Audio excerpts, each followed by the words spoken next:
मनक्यात gap होता, गाद्या खराब होत्या, तरी पण प्रश्न सांगितले होते. वजन किती होतं तुमचं? तुमचं नाव सांगा आणि कुठून आहेत ते सांगा. म्हणजे आता हे नवीन आहेत ना, त्यांना समजायला पाहिजे. आता आपल्याला माहिती. मीरा बालाजी जोगदंड, राहणार शिरड शहापूर, तालुका औंढा, जिल्हा हिंगोली. मी कमरासाठी जॉईन झाले होते. माझ्या दोन्ही कमराच्या गाद्या खराब होत्या आणि मला कमरात मानेचा पण गॅप होता. खाली वागता येत नव्हतं. शेतात 3 वर्ष झाली मी घरीच होते, काम सुद्धा होत नव्हतं मला. आज मी शेतात चालले. हार्बर लाईफमुळे माझी लाईफ झाली.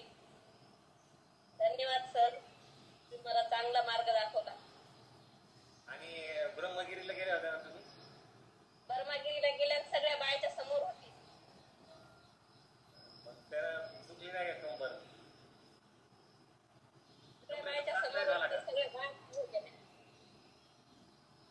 डॉक्टरांनी काय सांगितलं होतं तुम्हाला? डॉक्टरांना सांगितलं होतं तुमचं जर वजन नाही कमी झालं तर 100% तुम्हाला ऑपरेशनाची गरज आहे. अच्छा, किती किलो वजन कमी केलं मग तुम्ही?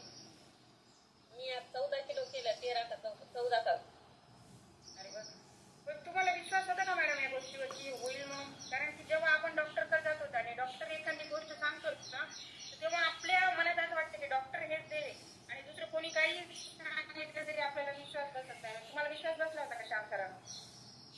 हो ना सर, बसला होता.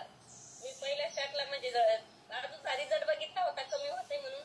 आपण जर ठरवलं होते तर होणार आणि एकानं रिझल्ट घेतला म्हणजे दुसऱ्याला येणार असं असते. पण ती मनाची मनस्थिती असते कोणाकोणाची, येतंय की नाही म्हणण्याची. पण मी भरपूर विश्वास ठेवूनच काम केले. मला विश्वास होता. मला फक्त वजन कमी करण्याचं, माझ्या कमराच्या गॅपच्या त्या ऑपरेशनाची चिंता होती. त्याच्यामुळं मी असं हे घेऊनच आले, आशा घेऊनच आले होते.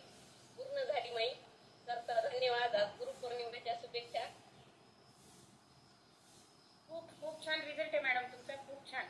आणि तुम्ही जसं तुम्हाला आरोग्य मिळालं तसंच तुम्ही तुमच्या जवळच्या लोकांना आरोग्य द्या मॅडम. कारण की तुमचा जो प्रॉब्लेम होता त्याच्यावरती लोक लवकर विश्वास पण ठेवत नाही. आणि दुसरी गोष्ट म्हणजे त्यांना डॉक्टरवरच विश्वास असतो. पण तुमचा स्वतःचा रिझल्ट आहे ना, म्हणून तुम्ही सांगू शकता. त्याच्यामुळे तुमचे जे पण कोणी जवळचे असतील त्यांना तुम्ही नक्की सांगा. कारण हॉस्पिटलमध्ये जाऊन हा रिझल्ट येत नाही हॉस्पिटलमध्ये. कारण मी स्वतः हॉस्पिटलमध्ये असून मला माहिती आहे ना. साधं बीपीची गोळी आयुष्यात कधीच कोणाची कमी होत नाही. पण मी ज्यांना आरोग्य दिले, श्याम सरांना आरोग्य दिले, त्या लोकांना परत बीपी चालू नाही झाली. छान आहे मॅडम. काय घेतलं मॅडम ते? तुमच्या रिझल्ट येण्यासाठी तुम्ही काय घेतलं? तुम्ही रिझल्ट येण्यासाठी काय घेतलं? खाण्यामध्ये काय चेंजेस केले तुमचे? उठण्यामध्ये काय? फॉर्म्युला 1 घेतला, 2 घेतला आणि डाएट केली. 20 महिने 1 किलो तेल 3 महिने खाल्लं, 1 किलो मीठ 3 महिने खाल्लं, भात सोडला, चहा सोडला, साखर अजिबात 4 महिने झाले जिबीवर नाही. पण असं वाटतं का म्हणजे खायला पाहिजे म्हणून? नाही, इच्छाच होत नाही.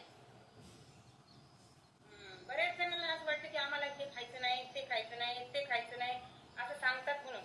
पण हे आपोआप 3 महिने झाले की आपल्याला सवय लागते ह्या गोष्टी कमी करण्याची. आणि ह्या गोष्टी कमी करणं हे आवश्यक आहे.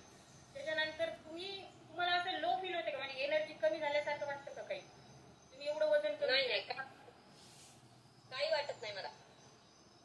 तुम्ही हे न्यूट्रिशन घेतलं ना म्हणून तुम्हाला वाटत नाही. कारण की बरेच लोक काय म्हणते, आम्ही न घेताही आम्ही हे सगळं करू शकतो, आम्ही पण 10 किलो वजन कमी करू शकतो. तुम्ही वजन कमी करू शकता, पण तिथे तुमच्या मसल ब्रेक होतात आणि तुमचं फॅटचं प्रमाण वाढतं आणि तुमचं मसलचं प्रमाण कमी होतं. तरी असं वाटतं समोरच्याला की तुम्ही बिमारच पडला. त्याच्यामुळे तुम्ही ट्राय तर करा, न्यूट्रिशन एकदा घेऊन तर बघा, जे घेत नसतील त्यांनी. आणि जे आपण घेतोय तेल, मीठ, साखर, चहा याच्यामध्ये काहीच फायदा नाही.